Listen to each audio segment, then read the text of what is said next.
안녕하세요. 저는 대장문외과 전문의 김범규입니다. 오늘 제가 준비한 이야기는 직장암에 대한 이해와 치료법입니다. 최근 대장암이 증가하면서 직장암 발생 또한 증가하고 있다.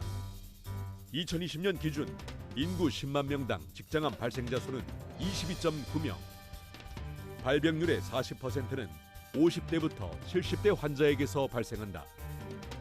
직장암은 초기 증상이 없으며 혈변과 체중 감소, 아랫배 통증이 동반되면 직장암 3기로 병기가 진행된 것이라고 하는데, 직장암 3기까지는 생존율이 80% 이상이지만 4기로 진행되면 생존율이 20%로 급격히 떨어진다.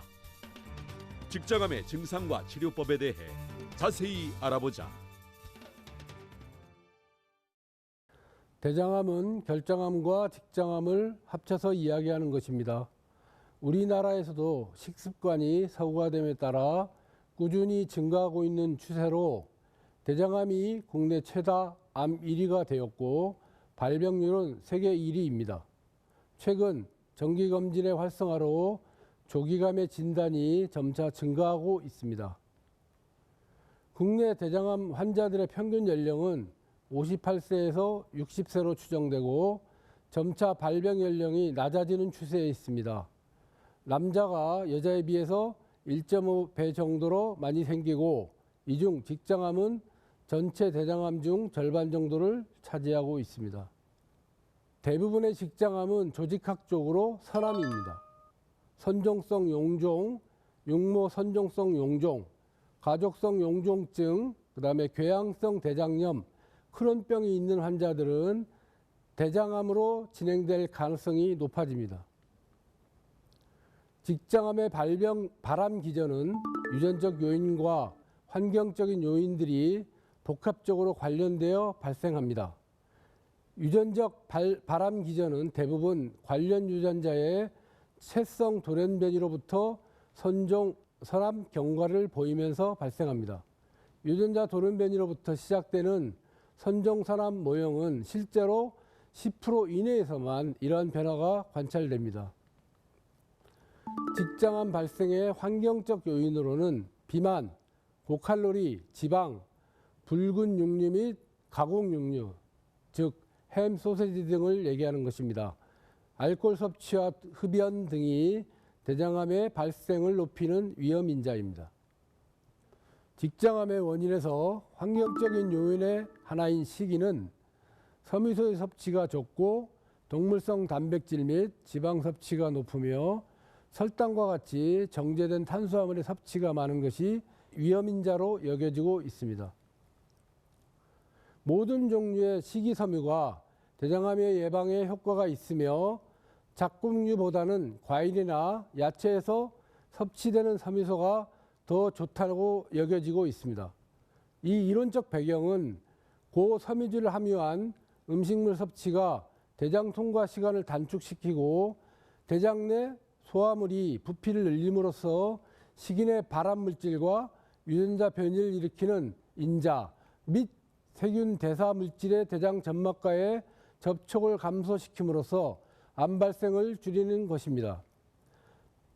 직장암에서 칼슘은 그 역할에 대한 기전이 아직 정확히 알려져 있지는 않지만 유전성이 없는 사람에게서는 선종의 재발률을 감소시키는 데 효과가 있는 것으로 알려져 있고, 칼슘과 비타민 D를 같이 섭취하면 전립선암과 대장암의 예방에 효과가 있는 것으로 알려져 있습니다.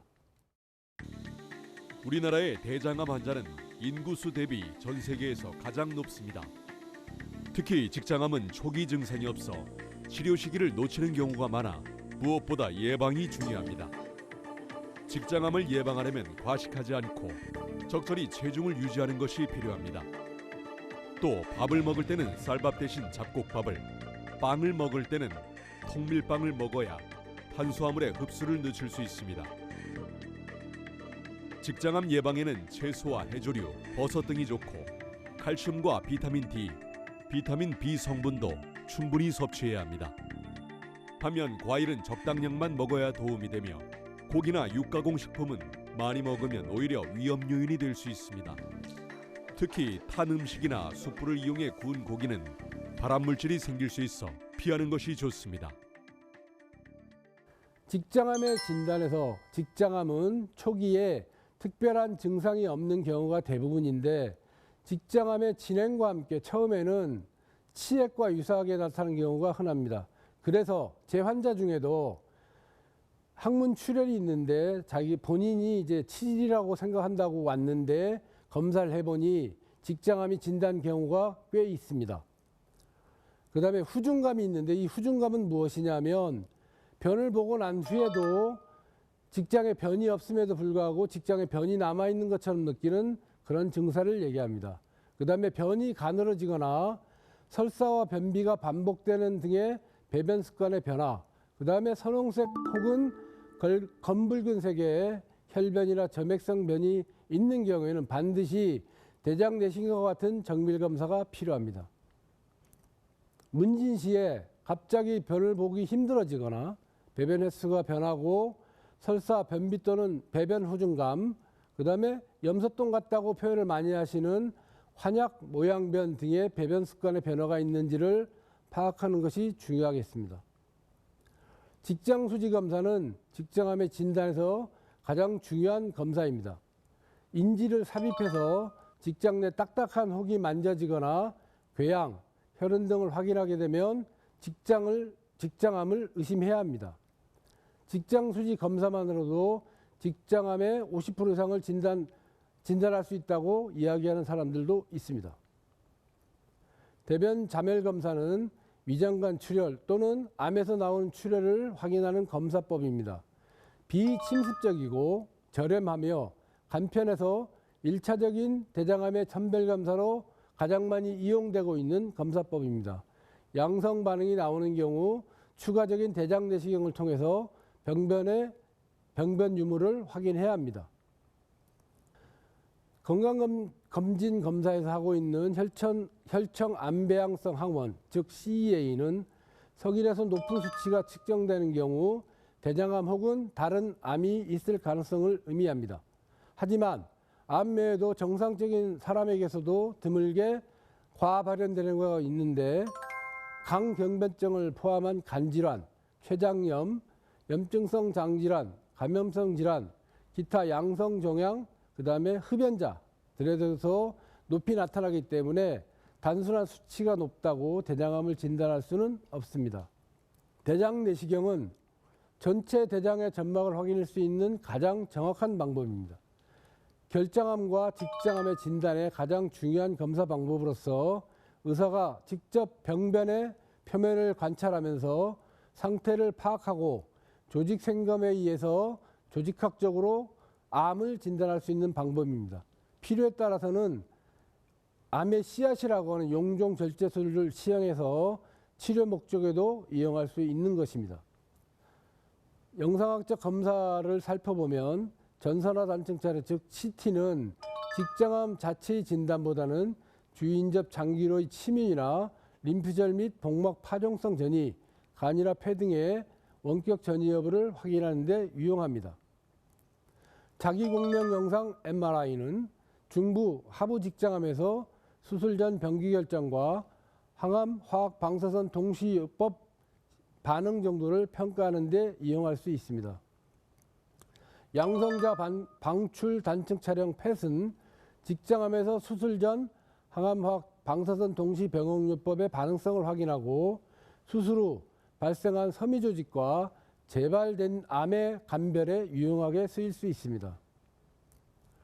직장암의 수술적 치료는 직장암의 치료 자체가 수술에 의한 절제가 가장 중요한데 직장암 수술할 때 수술 방식을 결정하는 요소로는 항문 관략 기능 보존 여부가 가장 중요하지만 암 수술 원칙상 항상 암 조직과 림프절의 완벽한 절제를 뜻하는 근치적 절제를 염두에 두어야만 합니다.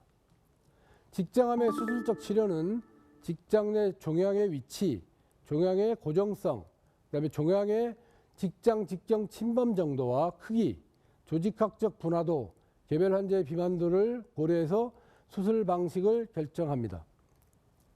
접근 방식에 따라서 개복 수술, 복강경 수술, 로봇 수술, 내시경 수술 등에 분류를 할 수 있습니다.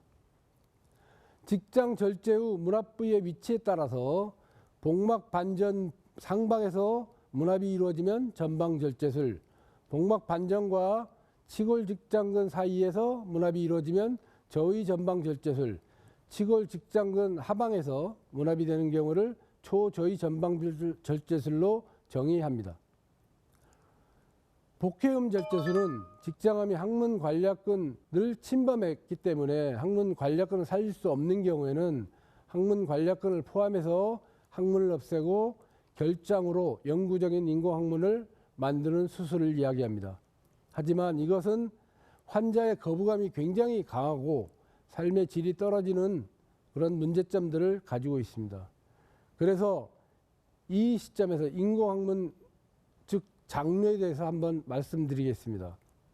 장관 장르는 부위에 따라서 크게 결장루, 회장루, 요루 등의 세 가지로 구분됩니다. 이 중 요루는 비뇨기과적인 영역이기 때문에 논외로 하고, 결장루는 양성 및 악성 종양, 염증성 장질환, 외상, 선정성 질환 등으로 결장으로 장루를 만드는 술식입니다. 일시적 장루와 영구적 장루로 나눌 수 있는데, 대표적인 일시적 결장루는 환상형의 횡행 결장루입니다. 영구적 결장루로는 복회음 절제술 시 인공항문의 기능을 위해 통상적으로 왼쪽 하복부에 하행결장 말단 또는 S결장 말단부를 이용해서 결장루를 만드는 것을 이야기합니다. 일시적인 결장루를 두 가지로 볼 수 있는데, 하나는 감압결장루, 하나는 전환결장루입니다. 감압결장루는 악성종양이나 개실질환, 염증성 장질환에 의해서 독성적으로 확장이 되는 경우에 이제 대장이 폐쇄되는 경우가 있는데, 이를 감압시키기 위해서 감압결장루를 만들게 됩니다. 대표적인 게 환상형 결장류가 있습니다.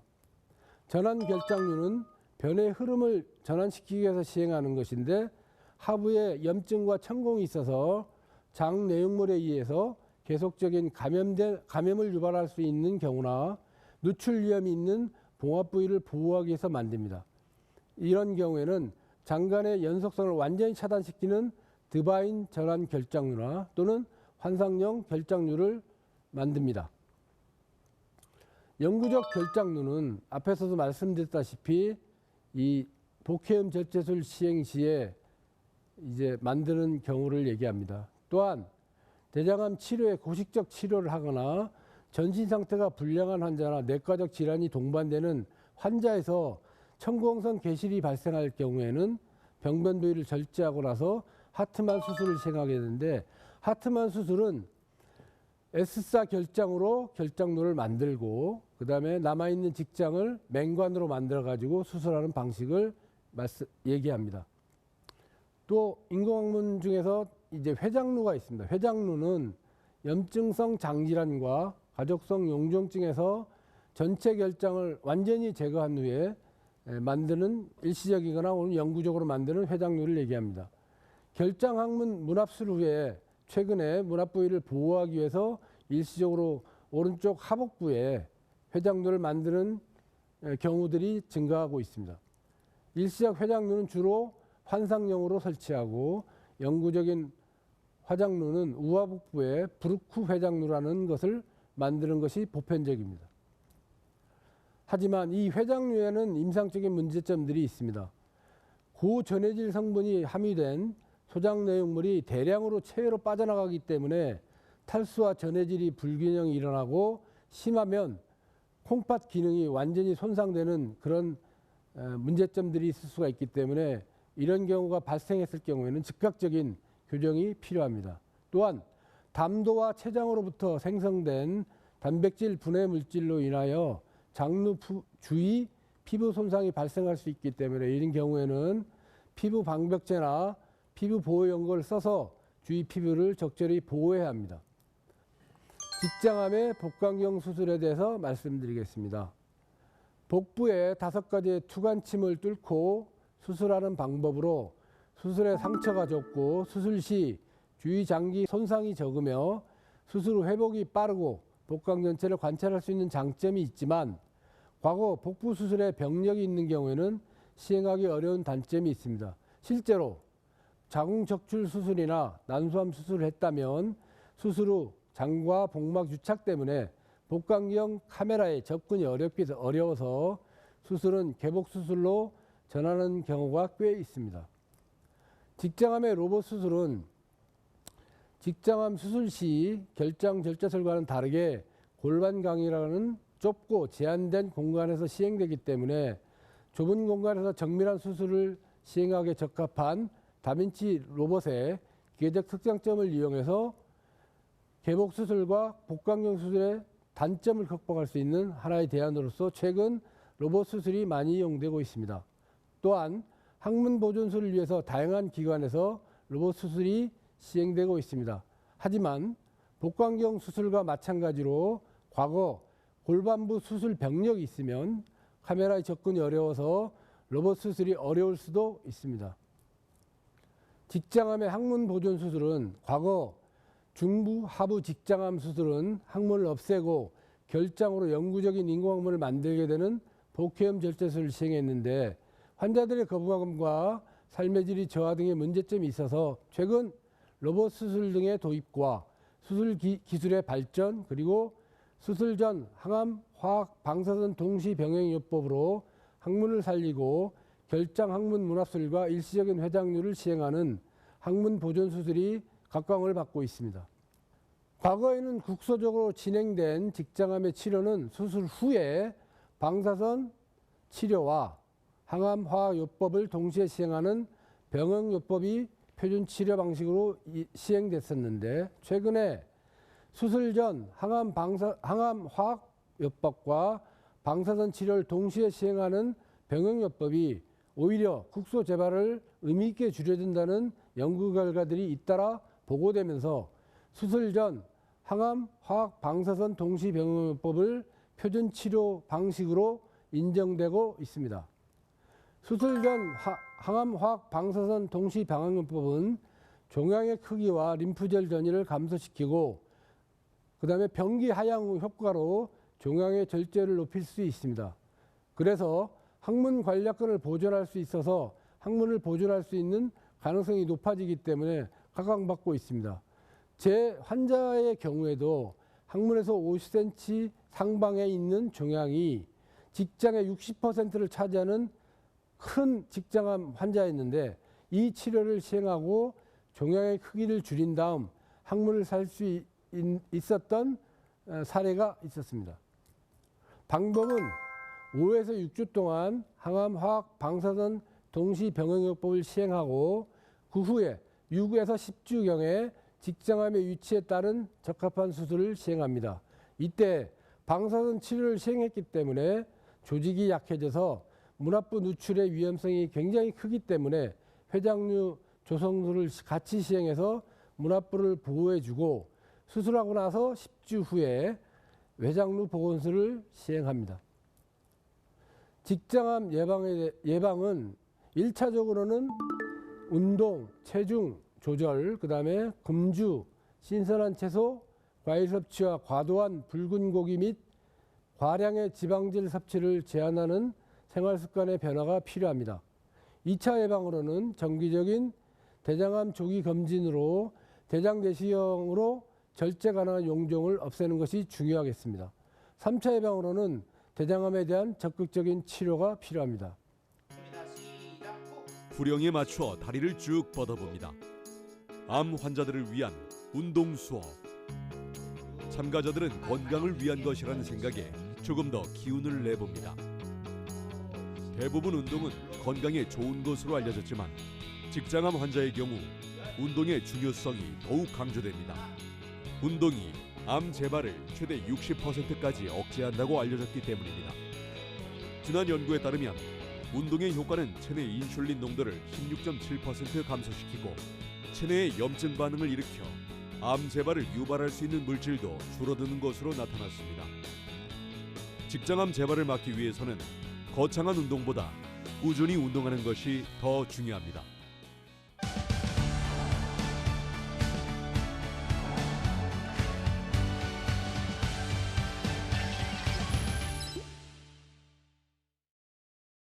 시청자분들께서 직장암과 관련해서 저에게 궁금한 점들을 보내주셨는데요. 함께 확인해 볼까요? 첫 번째 시청자 질문입니다. 직장암을 예방하려면 섬유소가 풍부한 음식을 섭취하는 게 좋다고 들었습니다.